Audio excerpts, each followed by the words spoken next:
Ever watch a football match and get the feeling that the best teams, they just have a cheat code, some kind of secret key that just unlocks their entire attack? Well, it turns out they do. And today, you and me, we're going to find it. So let me ask you something. Where is the single most dangerous, most lethal place on a football pitch? Go on, have a think about it. What's the first thing that pops into your head? If you said right in front of the goal or maybe the penalty spot, nope, good guess, but way too obvious. The real answer? Well, it's a lot more subtle. And honestly, it's way more powerful. What we're looking for is this small, kind of unassuming rectangle of grass. I mean, it's a patch of turf that doesn't look like much at all, but it is the literal launch pad for devastation. This is where the most organized defenses just completely fall apart and where games are won and lost. So how in the world did anyone even find this spot? Well, analysts have a system. They basically slice up the entire pitch into a simple 6x3 grid, and that gives them 18 different zones to map out the entire battlefield. And if you look really closely at that grid, boom, there it is. Smack dab in the center, just hanging out right outside the opposition's penalty area. That little box right there, that's the one that changes everything. And its name is Zone 14. I know, not exactly the most exciting title, is it? But please do not let that boring name fool you.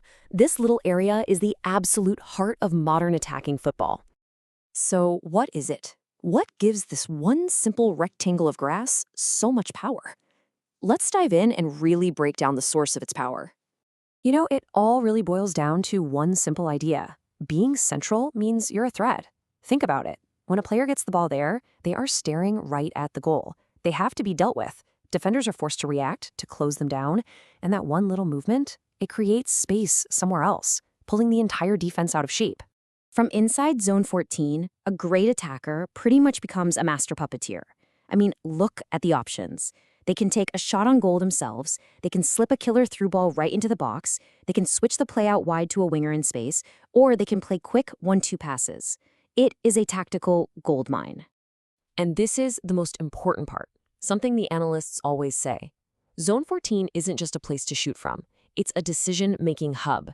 It is the brain of the attack, where the most critical, game-changing choices are made. And hey, don't just take my word for it. We've got the data to prove it. Modern analytics, stuff like expected goals or XG, it all confirms this. A pass that starts in Zone 14 and ends up inside the penalty box is statistically one of the most deadly plays in all of football.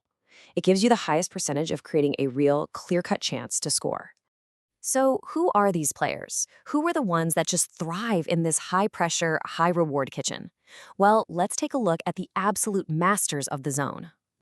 See, to operate in this space, you can't just be a good player. You need a very specific set of skills. We're talking unbelievable vision, laser-guided passing, being cool as a cucumber under pressure, knowing where everyone is without even looking, and of course, having the ball glued to your feet. First up, you've got to talk about Kevin De Bruyne. This guy practically lives in Zone 14. His signature move is to just drift into that space, get the ball with 3 guys around him, and in one fluid motion, he's delivering a perfect pass that literally no one else on the pitch even saw was on.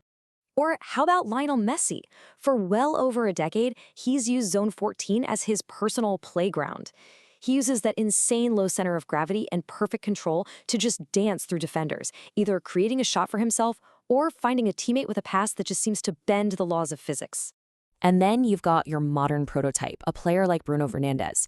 He is just relentless. He's always looking for the ball in this exact area because he knows it's where his high-risk, high-reward style pays off the most. It's where he can do the maximum amount of damage with one single, decisive pass or shot. All right, so if it's an attacker's dream come true, what is it for the guys on the other team? Well, for the defense, it is without a doubt a total and complete nightmare. It's this constant game of chess. The attack uses creative playmakers and lightning-fast counters to get into Zone 14. And how do defenses fight back? Well, they often use what's called a double pivot. That's 2 defensive midfielders whose main job is to just block that area off. They keep their defensive lines super tight and they press like crazy the second the ball even thinks about entering that zone. So when you boil it all down, it really comes to this. That one simple rectangle of grass, it's the launch pad. It's where the final game-winning idea is born. It is the one space on the entire pitch that separates a good attack from a truly great one. And there you have it. The secret's out. Zone 14 really is the cheat code. So the next time you're watching a match, try this. Don't just follow the ball. Keep an eye on that little space right outside the box. Watch who moves into it, who's trying to defend it, and what happens when the ball finally gets there. I promise you, you will never see the game the same way again.